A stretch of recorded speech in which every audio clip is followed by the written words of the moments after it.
Muito bem, abra lá sua Bíblia na primeira carta de Pedro, capítulo 1. Vamos lá. A nossa lida de hoje. Primeira carta de Pedro, capítulo 1.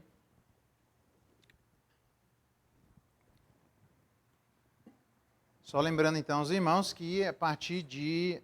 não, tranquilo, pode passar. A partir de domingo que vem, nós temos aí não só a escola dominical oferecida de maneira híbrida, mas também o nosso culto. Então, faça a sua inscrição, participe, para nós vai ser uma alegria estarmos todos juntos aí. Aqueles que podem, obviamente, estarmos juntos, tanto aqui, fisicamente presentes, quanto de maneira remota. Para nós vai ser uma alegria enorme, tá ok?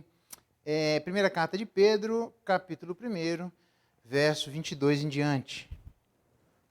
A palavra de Deus diz assim: tendo purificado a vossa alma pela obediência à verdade, tendo em vista o amor fraternal não fingido, amai-vos de coração uns aos outros ardentemente, pois fostes regenerados, não de semente corruptível, mas de incorruptível, mediante a palavra de Deus, a qual vive e é permanente. Pois toda a carne é como a erva, toda a sua glória como a flor da erva. Seca-se a erva e cai a sua flor, a palavra do Senhor, porém, permanece eternamente. Ora, esta é a palavra que vos foi evangelizada. Até aqui a leitura da palavra de Deus. Louvado seja Deus pela sua palavra. Vamos orar mais uma vez. Pai, muito obrigado por aquilo que lemos. Almejamos ouvir aquilo que o Senhor tem a nos ensinar e clamamos para que isso cale profundamente em nosso coração. Seja conosco nessa noite, faz o trabalho que o Senhor quer fazer na tua igreja. É a nossa oração e nosso clamor, em nome de Jesus. Amém. Muito bem. Meu desejo de conversar com vocês é o amor uns aos outros exige. Sobre esse assunto, tem bastante assunto aqui nesses versos. Vou tentar chegar até o verso 25. Se eu ver que fica demais, eu divido em 2, não tem problema. Tá bom? Primeira coisa que é importante dizer, para falar sobre o amor uns aos outros exige, é que o que nós estamos verificando aqui é a continuidade do raciocínio de Pedro, quando no verso 1 até o verso 12, ele fala de benefícios que a sua igreja tem, vários deles, eu só mencionei, mas não expliquei cada um deles, tá? E nós começamos as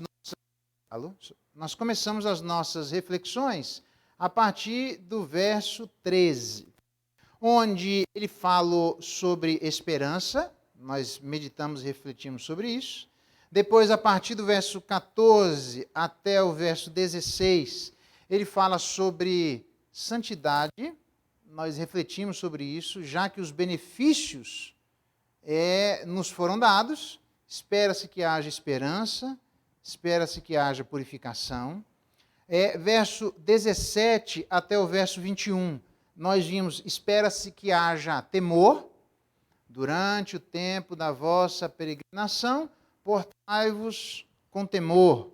E nós vimos todas as implicações, bastante coisa ali que vimos ali, e certamente o precioso sangue de Jesus, nós entendemos um pouco melhor disso. E chegamos no verso 22 até o verso 25, onde ele vai mencionar, diante de tamanhos benefícios, que não só a esperança, a santidade e o temor, mas o amor também seja uma evidência destes benefícios vividos pela igreja. Então, aqui ele vai destrinchar como este amor, ou o que ele pressupõe, ou o que ele exige de todos nós. O que me admira logo de cara, eu tenho insistido faz muitos anos nisso, de que Pedro podia falar dos benefícios da cruz de Jesus Cristo, e falar de tanta coisa, mas não mencionar a relação entre irmãos.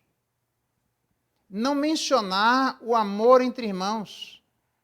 Já que é tão difícil nós amarmos os nossos irmãos, já que eu quero vir à igreja e ter um contato como um telefone da caixa preta diretamente no trono do altar, eu não quero obrigatoriamente me envolver com outro, porque isso é complicado demais. Peguei N pessoas nas minhas andanças por aí, você também deve ter pego, que já disse pela sua experiência de frustração, pela sua experiência onde levou a machucaduras, que as pessoas, elas têm alguma... Alô, som, tá tudo certo aí? Não? As pessoas pegam alguma machucadura em relação ao envolvimento de cada uma delas para com o outro. Então, como uma espécie de autoproteção, o que a pessoa faz? Ela acaba não querendo mencionar. E aí dá a impressão que eu mencionar o relacionamento entre irmãos é uma forçação de barra minha, é um marco do meu ministério, parece que é uma ênfase que alguns podem escolher e outros não, já que há tantas coisas prioritárias na nossa vida, como é o sofrimento à nossa volta, já que era isso que envolvia a igreja, mas também é o sofrimento dentro da igreja nos relacionamentos mútuos. E logo de cara, dá para perceber que não fui eu que escolhi isso, não sou eu que achei como prioridade mencionar como um dos benefícios da cruz de Jesus Cristo, não só a esperança, a santidade e o temor, mas também o amor.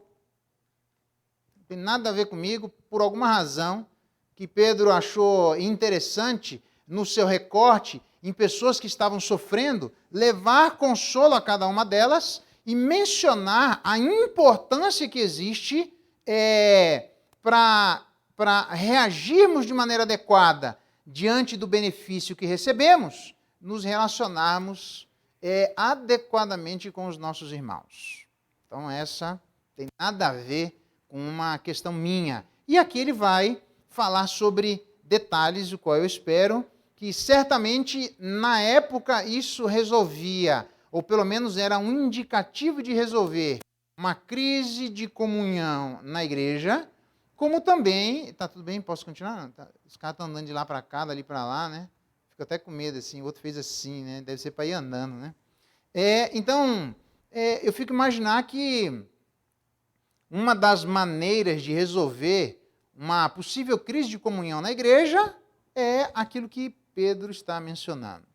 Então, não é alguma coisa que eu estou escolhendo em particular para falar à nossa igreja, não é alguma coisa que diga respeito a uma determinada característica que a nossa igreja tem necessidade de ouvir, qualquer igreja tem necessidade de ouvir isso.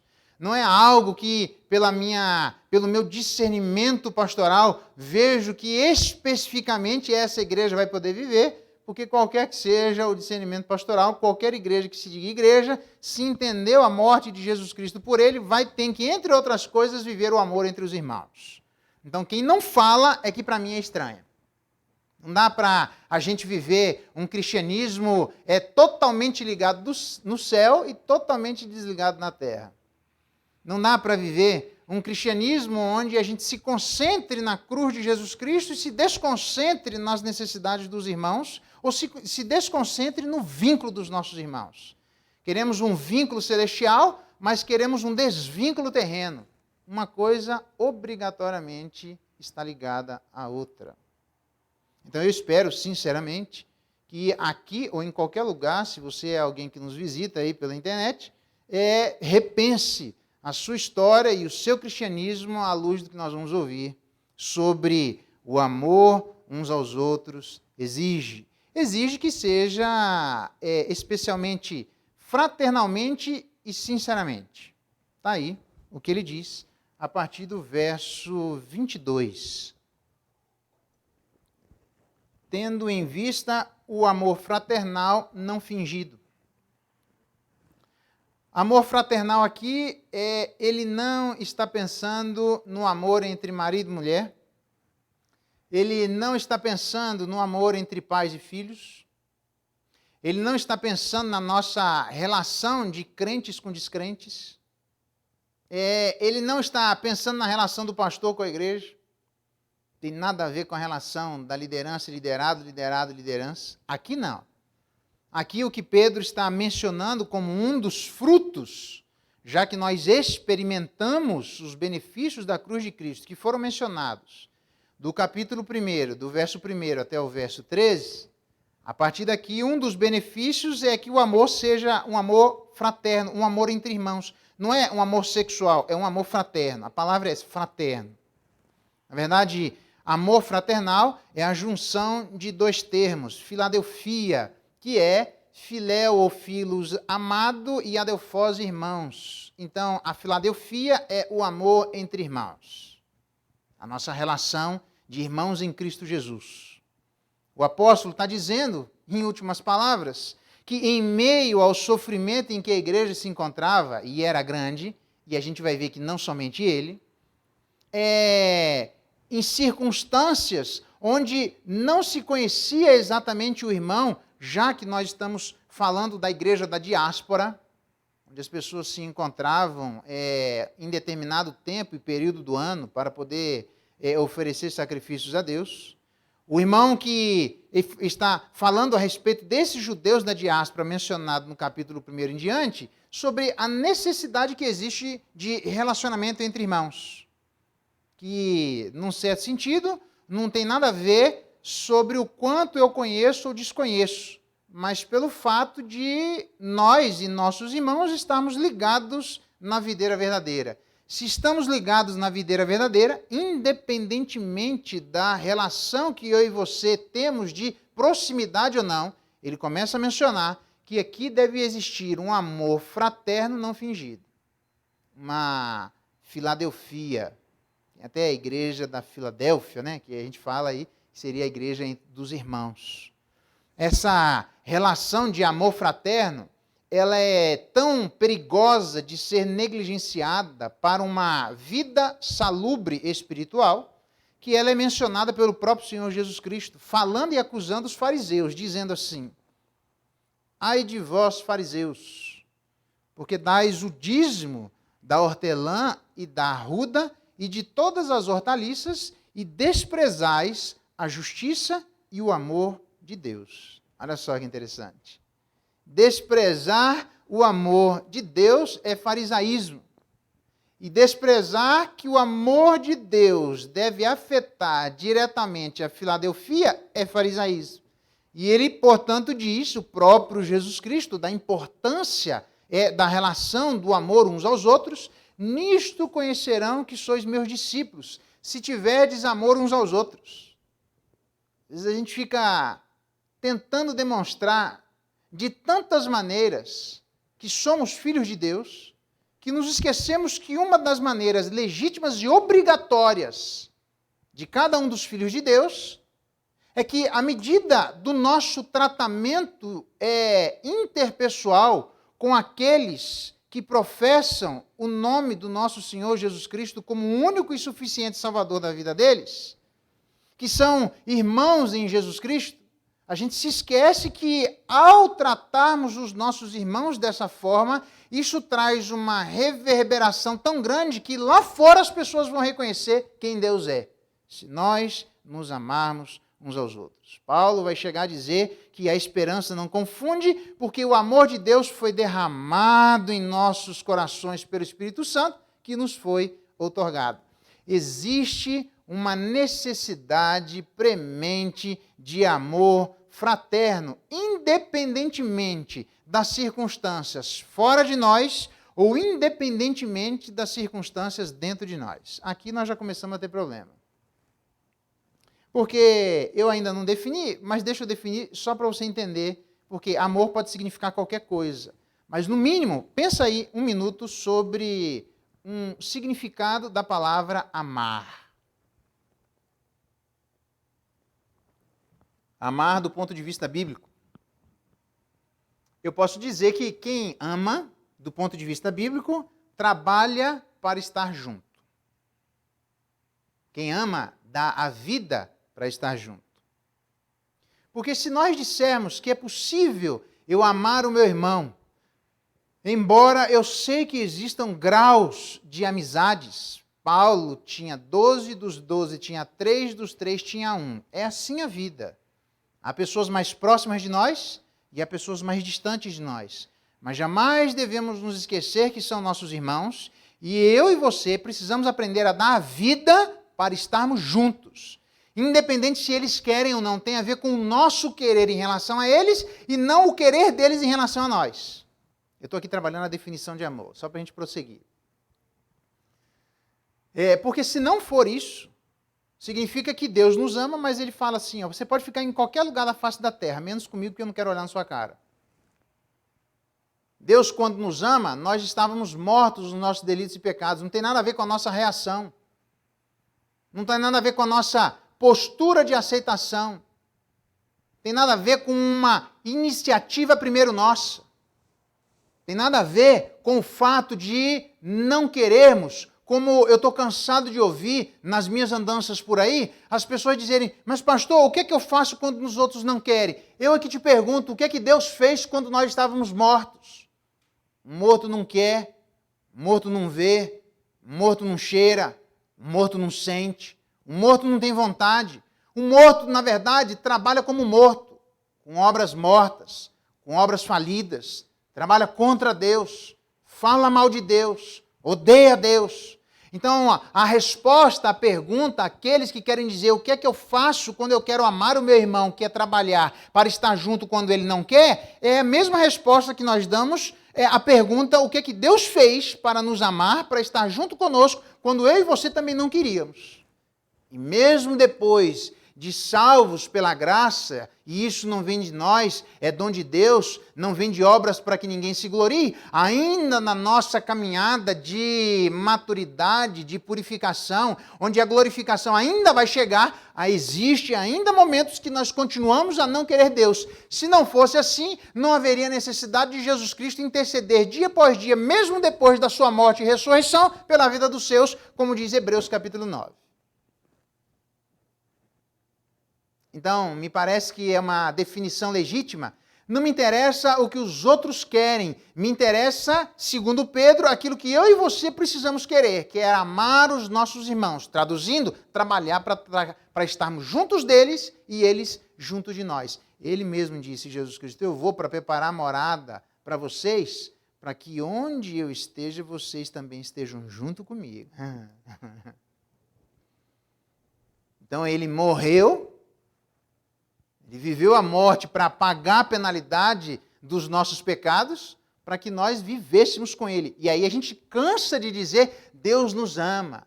E a gente se esquece de dizer que esse amor implica em morte pessoal, implica em voluntariedade, implica em a nossa ação inicial de ir em direção ao outro. Porque da mesma maneira como Ele nos amou, diz a palavra que nós devemos amar o nosso irmão. Eu nem estou falando lá fora, eu estou me concentrando no nosso irmão. Então, a definição de amor, me parece que quem ama trabalha para o outro estar junto com ele durante a eternidade. Então, tendo esta definição, e não uma outra definição sei lá qual, mas esta definição de trabalhar para estar junto, só isso aqui já era motivo para a gente jejuar e orar a vida inteira, porque nem sempre a gente gosta de trabalhar para fazer com que o outro esteja junto de nós, colocando circunstâncias que são legítimas. Circunstâncias externas, nossa, velho, tem um monte de problema, eu estou tentando sobreviver, as circunstâncias, eu não estou nem falando da nossa pandemia, nessa época aqui, irmãos. As circunstâncias são difíceis, meu pai morreu, eu virei órfão, eu sou viúva, eu tenho um problema enorme, eu tenho N necessidades, porque as circunstâncias sociais são, em cada momento da história, às vezes mais hostis em relação à prática do cristianismo. E Pedro diz, independentemente disso, amai uns aos outros de maneira fraternal, não fingida. Mas as minhas questões pessoais, as minhas questões individuais, as questões internas, aquelas que existem no meu coração, depois que eu trabalhar, depois que eu chegar numa maturidade, depois que eu chegar em determinado patamar de espiritualidade, a partir dali eu posso começar a amar. Pedro não diz isso em absolutamente nenhum momento. Ele apenas diz, amai de uma maneira fraternal, não fingida uns aos outros. Se vale para o novo, para o velho, para o maduro, para o imaturo, para o preguiçoso e para o trabalhador, por aquele que perdeu o primeiro amor, por aquele que está no primeiro amor, vale para todos nós, irmãos. Nós precisamos aprender a desenvolver um amor fraterno não hipócrita. De que maneira? Cordial. Paulo vai dizer em outro lugar sobre este amor fraternal, porque aqui é Pedro, então eu estou citando agora Paulo, quando ele diz assim, preste bem atenção, sobre amar uns aos outros de maneira fraterna. Ele diz assim, amai-vos cordialmente uns aos outros com amor fraternal.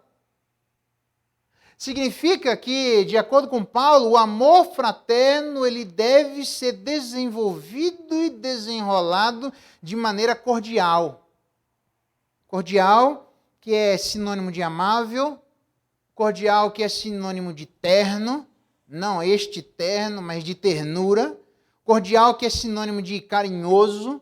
Então, o amor entre os irmãos, fraternal, a filadelfia, deve ser com uma amabilidade existente entre nós, com uma ternura existente entre nós, com uma cordialidade existente entre nós, com carinhos entre irmãos existente entre nós. Não dá para ser brucutu, não dá para ser ríspido, não dá para ser igual a uma porta, não dá para ser ignorante, não dá para ir com o pé no peito dos outros, não dá para ser parecendo uma lixa, não dá para justificar a nossa falta de educação e de cordialidade de acordo com as circunstâncias externas e internas. Precisa existir um amor fraterno cordial, singelo, respeitoso, carinhoso, terno, amável. Se só isso existisse, quem são as pessoas que não querem fazer parte de uma igreja que se ama fraternalmente, mas esse amor fraterno é desenvolvido de maneira cordial? Porque pode haver uma tentativa de existir amor fraterno na base da butinada, dizendo é o jeito da madeira. Pois se for o jeito da madeira, eu conheço um carpinteiro que ele desentorta qualquer madeira. Então, se você ou eu estamos vivendo aqueles dias de chatice, aqueles dias de sofrimento, aqueles dias de inquietude, aqueles dias em que nós não estamos bem para nos amarmos, para sermos ternos, segura a sua ignorância com você, segura a sua brutalidade com você, segura a sua falta de ternura e cordialidade com você, seja brucutu com você mesmo, não com os outros, porque se a gente for brucutu aí fora, a gente fica sozinho. Por que dentro da igreja tem que ser diferente? Por que eu me aproveito do relacionamento entre irmãos para trazer à tona, espizinhando o meu irmão, só porque, e eu concordo com Michel Foucault, toda relação é uma relação de poder, e aí eu quero me prevalecer na minha relação com meu irmão, numa relação de poder, entendendo para que ele receba o nosso recado, que eu sou melhor do que ele, eu sou maior do que ele, eu tenho um status diferente dele, e nos esquecemos que todos nós somos servos, porque se o nosso Senhor serviu, ele diz, vocês aprenderam comigo, agora façam a mesma coisa entre vocês. Se o nosso Senhor for perseguido, ele diz, vocês não são maiores do que o seu Senhor, então vocês também vão ser perseguidos. Então baixa a bola. Pense mais moderado, seja mais educado, seja mais cordial, porque é isso que Pedro está dizendo, em circunstâncias totalmente desfavoráveis para que o desenvolvimento da fraternidade não fingida seja desenrolado no meio da igreja, mas apesar disso, isso não é impeditivo para Pedro dizer, é o amor fraternal e de acordo com Paulo, de maneira cordial, é quem deve se desenrolar no meio da igreja. Cordialidade. Isso é um sonho bom para qualquer igreja, um amor cordial. Mas ele também, Pedro, agora sim, voltando a Pedro, ele fala de um amor constante. Eu vou mudar o manuscrito que eu estou usando para justificar a tradução e aí agora o desenvolvimento do que eu quero dizer. No verso 22, ele diz assim, em outra tradução, em vez de só de amai-vos, ele diz assim, amai-vos persistentemente de coração uns aos outros.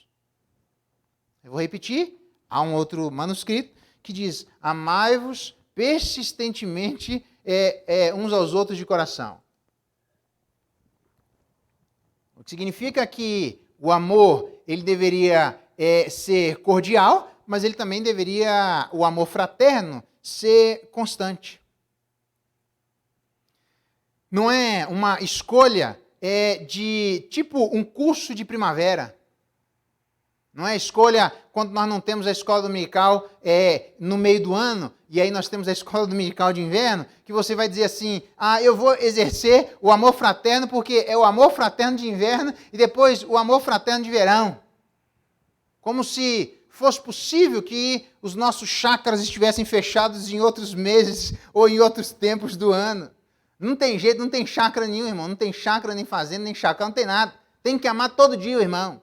Tem que persistir para amar. Tem que batalhar para se aproximar dele. E você sabe como é que é isso?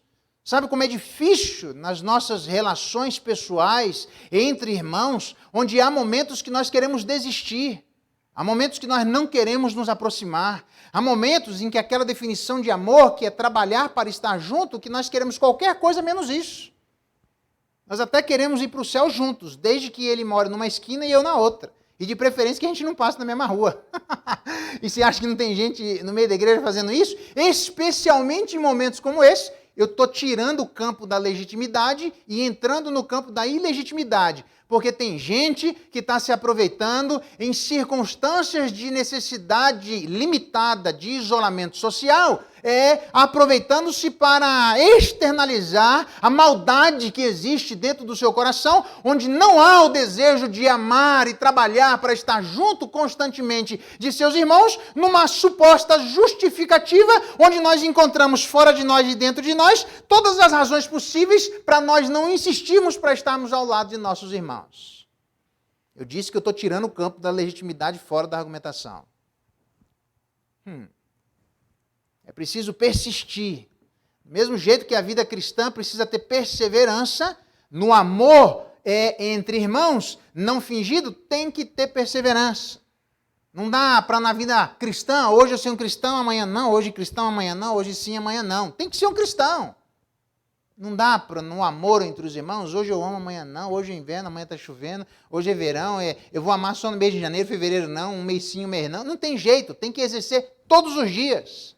Para isso, agora sim, começa a fazer sentido o trabalho exacerbado que eu e você precisamos dar conta dentro de nós mesmos, para que estas justificativas furadas não acabem criando raízes dentro de nós, tentando gerar um autoconvencimento para demonstrar para nós mesmos que as nossas atitudes de tentativa de isolamento social, quando todo esse isolamento social passar, for justificada para dizer, afinal de contas, eu não preciso amar meu irmão hoje, porque ou eu estou sofrendo ou meu irmão pé no saco está me enchendo. Não é à toa que não só Pedro, mas também o autor aos Hebreus diz assim, seja constante o amor fraternal. Olha que interessante. Seja constante o amor fraternal. Tem que existir o amor fraternal, mas tem que existir constância no amor fraternal. Não só cordialidade, mas constância no amor fraternal. Isso significa que é possível existir esse tipo de amor e por descuido para ser gentil, o mesmo ser, de maneira desnecessária, interrompido indevidamente. O amor fraternal ou entre os irmãos deve ser constante, deve ser sempre, deve ser ininterrupto, independentemente das circunstâncias fora de nós e das circunstâncias dentro de nós. Não há razões fortes o suficientes existentes debaixo da face da terra que sirvam de justificativa forte o suficiente para demonstrar para cada um de nós que uma eventual interrupção seja devida neste relacionamento entre os irmãos, onde em algum momento nós podemos não amar fraternalmente uns aos outros. Não dá. Nós precisamos aprender a amar os nossos irmãos de maneira constante. Amar de maneira cordial, amar os nossos irmãos, mas amar de maneira constante. Do mesmo jeito que é o amor de Deus por nós. Não há um dia, não só na cruz do Calvário, onde é tão forte isso, que a Bíblia chega a mencionar a igreja numa figura de linguagem como a menina dos olhos de Deus. O que significa que se você mexer no seu olho, imediatamente alguém vai tomar uma atitude, constantemente alguém vai tomar uma atitude. Porque se não for uma atitude imediata e constante, você sabe que um tempo atrás, a terceira maior causa de cegueira no mundo era a hanseníase. Porque as pessoas, quem já não brincou daquele negócio, vamos ver quem fica mais tempo sem piscar, e você abre o olho e tenta ficar aí 40 segundos, começa a lacrimejar, e a hanseníase, que é a falta de sensibilidade, ele fica de olho aberto e não sente absolutamente nada. E, portanto, não há um comando interno dizendo pisca porque o seu olho tem necessidade. Pisca porque senão vai falhar. O que o lacrimejar demonstra para cada um de nós que precisa ser não só na hora, não dá para ser amanhã, mas precisa ser na hora, e daqui 5 segundos, e 30 segundos, e durante o dia nós piscamos não sei quantas vezes, e todos os dias, porque é desse jeito que Deus ama a sua igreja e a cada um de nós, incessantemente, todos os dias e eternamente. Nós precisamos desenvolver o amor fraternal de maneira cordial e constante, todos os dias e eternamente pelos nossos irmãos. Tá bom, o que mais? A saideira. Tem que ter amor fraternal, tem que ser de maneira cordial, tem que ser de maneira constante, mas precisa ser de maneira não fingida. Eu fico imaginando o que é que passou na cabeça de Pedro para ele dizer que o amor ele deveria ser não fingido.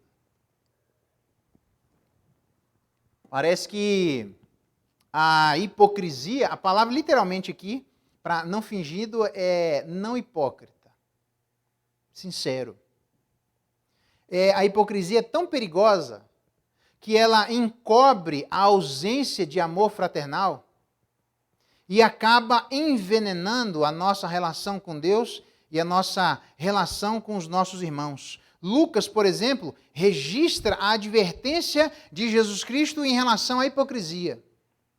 Posto que miríades de pessoas se aglomeraram, a ponto de uns aos outros se atropelarem, passou Jesus a dizer, antes de tudo, especialmente aos seus discípulos, acautelai-vos do fermento dos fariseus, que é hipocrisia.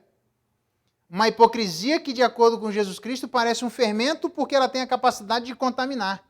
Como se já não bastasse eu e você corremos o risco de sermos hipócritas e não percebermos a absoluta incoerência de tentar viver uma relação com Deus sendo absolutamente falso na nossa tentativa de aproximação com os nossos irmãos, que o pior de tudo é que a gente fica tentando vender esse mesmo tipo de postura anticristã aos nossos irmãos cristãos. Para que, numa espécie de tentativa de amealhar discípulos, nós consigamos mais e mais pessoas que sejam tão incoerentes como a gente.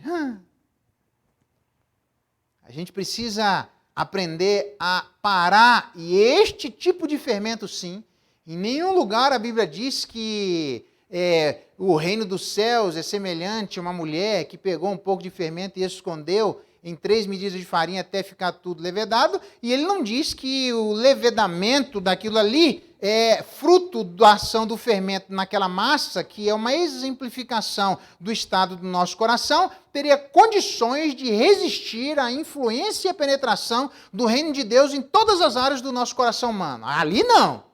Mas em outro lugar, como ele acabou de dizer, que o fermento dos fariseus é a hipocrisia, esse sim, eu e você, temos o direito e o dever de resistir para que ele não tome a mesma postura do fermento do reino dos céus. Comece a invadir as relações, comece a contaminar as relações, fruto de uma falta de sensibilidade, fruto de uma autocrítica completamente equivocada, e nesta vida de falsidade, de fingimento, de falta de sinceridade, nós simplesmente vamos contaminando os nossos irmãos com a nossa própria hipocrisia. Aí eu preciso resistir, aí eu tenho o direito de resistir, aí eu tenho o dever de resistir, e eu tenho as condições para resistir. Isso. É impressionante como, a esse respeito, preste bem atenção na argumentação. Paulo vai dizer que depois de experimentarmos a boa, agradável e perfeita vontade de Deus, depois de termos a nossa mente continuamente transformadas, não vos conformeis com este século, mas sede transformados continuamente pela renovação da vossa mente, para que experimenteis a boa, agradável e perfeita vontade de Deus, depois de uma transformação interna mental, que encontra como um reflexo a automoderação, cada um pense de si o que convém, pense com moderação, não pense além do que convém. Então, uma transformação, uma automoderação, e aí ele começa a dizer, pode começar a trabalhar no meio de todo mundo. Agora sim, depois de tudo isso acontecido, onde o Espírito de Deus vai, modifica o processo mental, você começa a enxergar as incoerências internas existentes, e agora sim você vai servir a igreja. Depois deste processo todo acontecido, Paulo diz assim, exatamente na sequência, o amor seja sem hipocrisia. Por quê? Porque no relacionamento entre irmãos, nós podemos facilmente vestirmos uma carapuça que não existe. Vestirmos uma máscara que não faz parte do que pensamos. Começarmos a despertar sentimento nos outros que eles são absolutamente falsos. Sermos uns modernos ramãs. Pessoas que publicamente são uns, mas internamente são outros. E aí ele diz no texto de Romanos, o amor seja sem hipocrisia, depois dessa transformação, depois dessa moderação, e depois do exercício do serviço sendo colocado em prática, porque é ali que a gente pode correr o risco de exercermos essa hipocrisia, ele diz assim, o amor seja sem hipocrisia, detestai o mal, apegando-vos ao bem. Pergunta, de que mal eu e você precisamos detestar? O mal da hipocrisia, irmão. Não inventa. Não inventa que é o mal de Satanás, o mal das perseguições, tudo isso a gente precisa detestar. Mas no texto em questão, a gente tem que detestar um amor hipócrita. Um amor que é falso. Um amor que aponta um coração não verdadeiro, não sincero, não íntegro. Então, este tipo de postura interna, Paulo diz, detestem o mal e apegue-se ao bem. Que tipo de bem? O amor sem hipocrisia.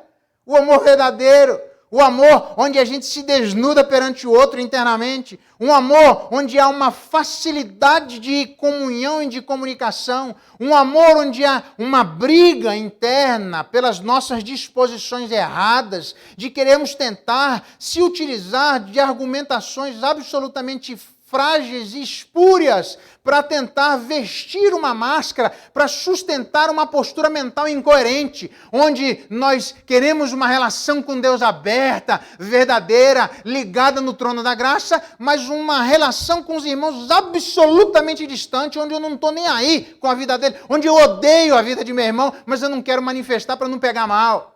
Detestem esse tipo de postura e se apeguem-se ao bem, porque Jesus Cristo foi alguém que, quando ele falava, ele dizia da sua postura em relação aos outros, você está errado e eu amo você. Ah, se ele soubesse quem é essazinha que se encontra perante ele e o deixa tocar.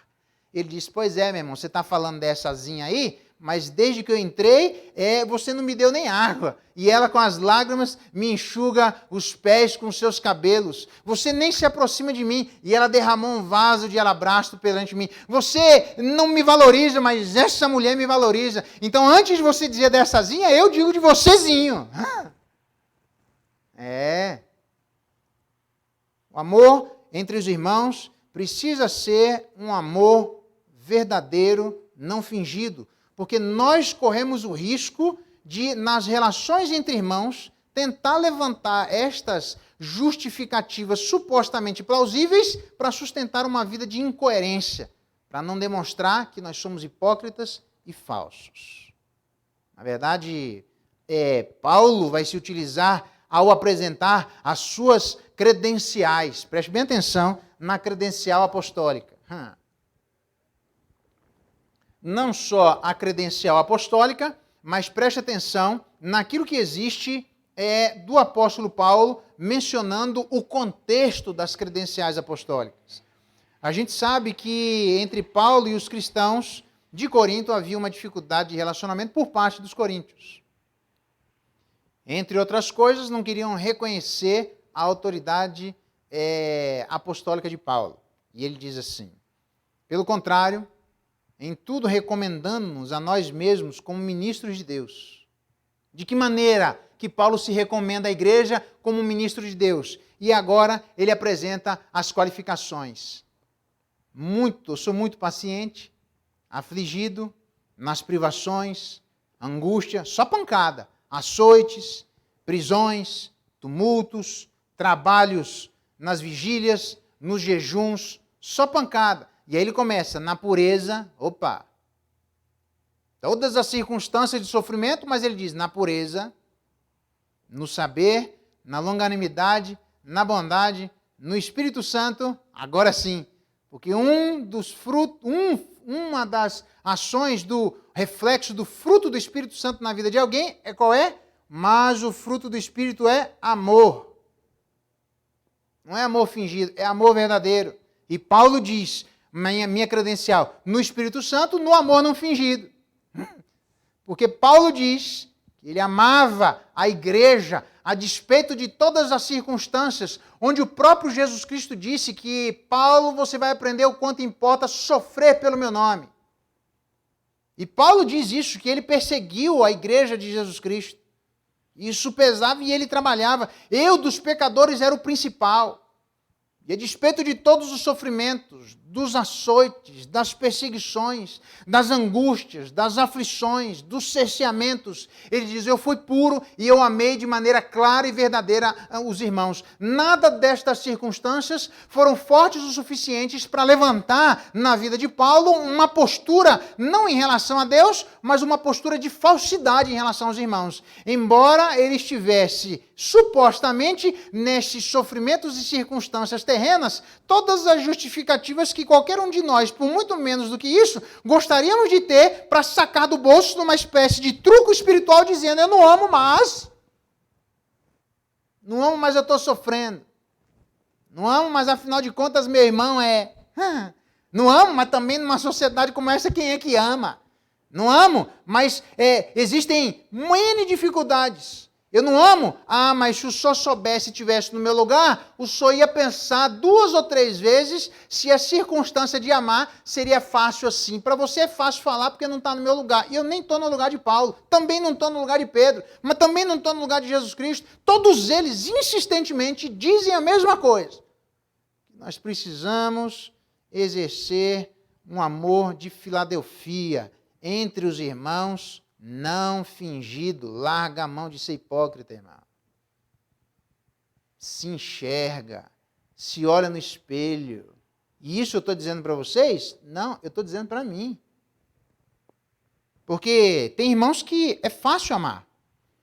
Tem irmãos que evocam circunstâncias de cada um de nós que nós queremos desenvolver o amor com eles. Mas tem irmão que você fala, tem certeza, velho, que esse aqui eu preciso amar? E a gente fica numa tentativa de viver uma seletividade de amor. Aquele ali dá para amar, mas aquele ali tá difícil, velho. Aquele ali eu não consigo. Tudo bem que tem gente que não ajuda, mas nós também não ajudamos Deus, então dá no mesmo. Note que é importante, Paulo fala que amor sem fingimento em um contexto de absoluto sofrimento. Não só ele, mas ele vai dizer adiante da postura das igrejas da Macedônia em relação a ele, quando ele diz assim a respeito de uma oferta financeira. Ele diz, eu admiro vocês pela sinceridade do vosso amor. Porque a gente pode ser falso, mentiroso, inclusive na vida financeira. Eu nem estou falando de ninguém. Se você lembrar da vida de Ananias e Safira, que apresentavam financeiramente uma coisa, mas na verdade era outra. Para que isso? Para que querer passar o que não é? Não dê logo de uma vez, está tudo certo. Mas não queira viver e transparecer aquilo que não somos. Ele diz lá as razões para nós conseguirmos isso.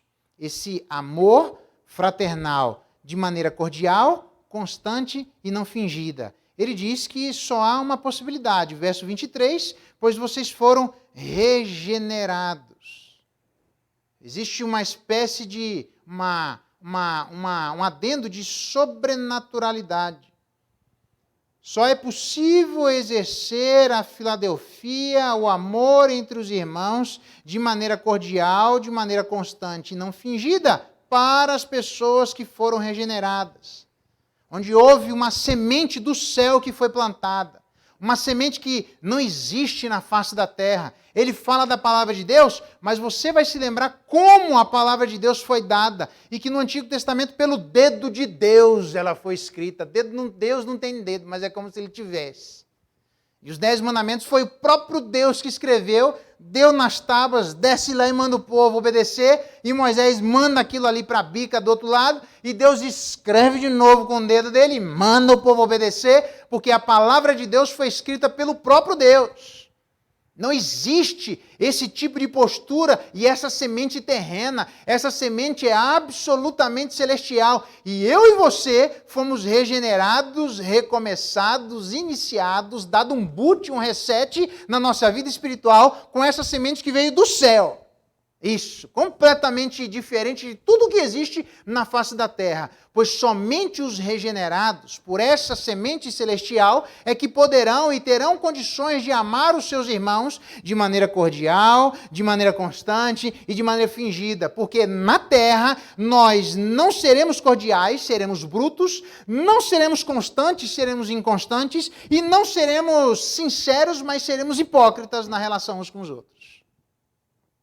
E aí ele termina, ele está citando aqui o texto de Isaías, capítulo 40, e 6, eu vou dizer adiante, mas é o texto de Isaías 40, verso 6 e verso 8, onde ele fala da transitoriedade da vida, demonstrando que a erva, toda a sua glória, a flor da erva, essas coisas têm a sua beleza própria, essas coisas têm o seu encantamento, essas coisas nutrem os nossos olhos com a beleza que existe, mas elas são pueris, elas passam rapidamente. E nós, semelhantemente a elas, também voamos e passamos rapidamente. Quando eu estava atendendo nas minhas andanças por aqui, eu falei para alguém sobre a brevidade da vida. E não foi o Udley, foi uma outra pessoa, estava atendendo na psicologia. Eu falei, posso falar um negócio para você? Não, o senhor pode falar. Eu falei, tá bom. A Bíblia diz que a brevidade da vida é como uma neblina. Só que a neblina, a palavra neblina ali, é literalmente aquela fumaça quando você pega a tampa de arroz e o feijão e levanta assim, sai aquela fumaça assim. Você só tira a cara, sai a fumaça, já acabou, você pode olhar porque a neblina já se foi. Aquela neblina somos nós.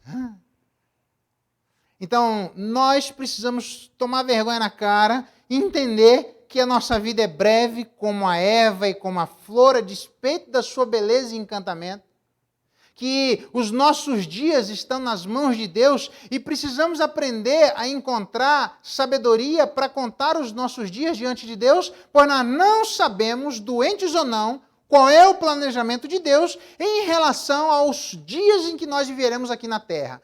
O que significa dizer que a vida não só é breve se nós chegarmos aos 80 anos, mas é mais breve ainda se nós fizermos bobagem para encurtarmos isso, e mais breve ainda porque a nossa vida está nas mãos de Deus e nós não sabemos quais são os planos de Deus em relação à longevidade da nossa vida. O que significa que diante dessa palavra que veio do céu, dessa semente que não existe na terra, que implantou uma nova vida no nosso coração, aí sim nós podemos deixar a arrogância, a soberba, a altivez de imaginar que nós controlamos os dias da nossa vida, de imaginar que nós sabemos quanto tempo nós passaremos na face da terra. Não sabemos, irmãos. Precisamos ser humildes o suficiente de entender que a nossa vida pode ser interrompida a qualquer momento com o direito legítimo da parte do Criador, porque Ele é o dono da vida, Ele é o Criador da vida, Ele é o sustentador da vida, então Ele deixa essa vida viver o tempo que Ele quiser. A responsabilidade é dele, o direito é dele, foi ele que criou, é ele que mantém e ele não deve satisfação para ninguém. Se nós entendermos que a nossa vida é breve desse jeito, nós pensaríamos bem se nós deixaríamos para amanhã para amarmos os nossos irmãos. Esse é o ponto de Pedro. Porque tem gente que é procrastinador por excelência, gosta de deixar para o dia da manhã, porque afinal de contas hoje a gente acha que vai chegar amanhã. A gente tem a mesma soberba da qual foi advertida por Tiago em relação aos comerciantes da época. Vocês falam que vão para lá e vão para cá. Se Deus quiser, vocês vão para lá ou para cá. Mas vocês são arrogantes de imaginar que os dias de vocês estão contados e controlados por vocês. Não estão. Ninguém vai por doença. Ninguém vai por fragilidade da vida. Vai quando a senha bater. Pode estar doente ou não, Deus dá um jeito, a gente pega o efeito daqui, a senha vem e Deus leva de qualquer maneira aquele a quem Deus chamar. O que significa dizer que a gente deveria pensar 10 vezes antes de deixar para amanhã.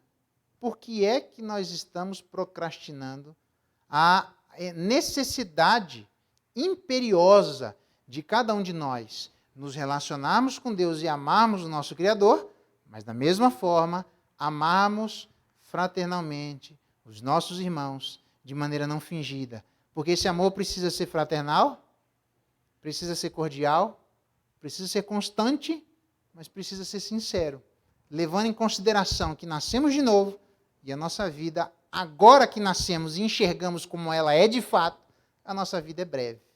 Então você está deixando de, ou está interrompendo, ou está descartando, ou está se desassociando com o seu irmão, pensa bem por quê, irmão. A minha saideira foi que, nas minhas andanças por aí, tem bastante coisa, eu cheguei na metade. Então deixa para amanhã que eu já falei pelos cotovelos.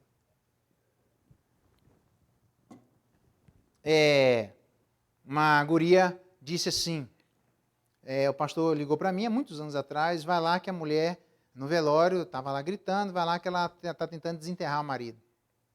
Eu fui lá, trouxe a mulher de volta e perguntei o que aconteceu. Ela disse assim, é porque nós brigamos, eu dei veneno de rato, só que eu dei na dose errada. Eu não estou falando que existe uma dose certa, só estou falando que ela respondeu. Não empolga não, mulherada, fica tranquilo, né? A mulherada acordar de noite, você levanta junto. Eu estou indo no banheiro. Não, eu estou também. Estou indo beber água. Não, eu vou pegar água para mim, depois ficar sossegado. Então, ela disse, eu dei uma dose errada e eu matei meu marido. Beleza, Deus abençoe. Saída pela esquerda, vazei fora, né? Porque eu não estava preparado para aquilo. Mas demonstra que aquele grito que existia no velório é por conta disso. Eu não sei quanto tempo de vida eu tenho e nem você sabe quanto tempo de vida você tem. A única coisa que eu quero fazer é trabalhar o máximo possível para não desperdiçar os meus dias. Trabalhar não só em relação ao meu amor por Deus, como ressonância do amor dele por mim, mas eu preciso também aprender que da mesma maneira, com a mesma energia, com a mesma clareza, eu preciso vencer os obstáculos externos e internos que me impedem de desejar, trabalhar e querer amar o meu irmão. Eu pergunto para você, quem ama, trabalha para viver junto. O namoradinho aí vai concordar comigo, que se não for, velho, você encerra o namoro aí e tchau pro gaiteiro. Quem ama, trabalha para viver junto. Então não vamos florear, não. Porque eu amo meu irmão, ele lá no cantinho dele e eu no meu. Negativo. Quem ama vai trabalhar para andar junto. Porque eu estou cansado de ver no meio da igreja, gente que vem na igreja e você vê claramente que a pessoa não quer olhar na cara do outro. Se isso existe na sua vida, eu acho bom você repensar o seu cristianismo. Porque Deus não quer isso no nosso meio. Ele diz, tendo em vista o amor fraterno, não fingido, cordial e constante. Vamos orar para que Deus tenha misericórdia, para que sejamos essa igreja. Uma igreja amorosa. Uma igreja que trabalha para estar perto de nossos irmãos. Tem bem mais coisas aqui. Fica tranquilo. Semana que vem você vem. Agora eu posso falar, né, Fábio? Mas você vem aqui na igreja semana que vem, que você vai ouvir o restante, que tem mais umas pegadas aqui grandes, aqui boa, para demonstrar o quanto é possível essa situação toda. Não é legalismo da parte de Pedro, mas o quanto Deus dá todas as condições para que a gente exerça tudo isso.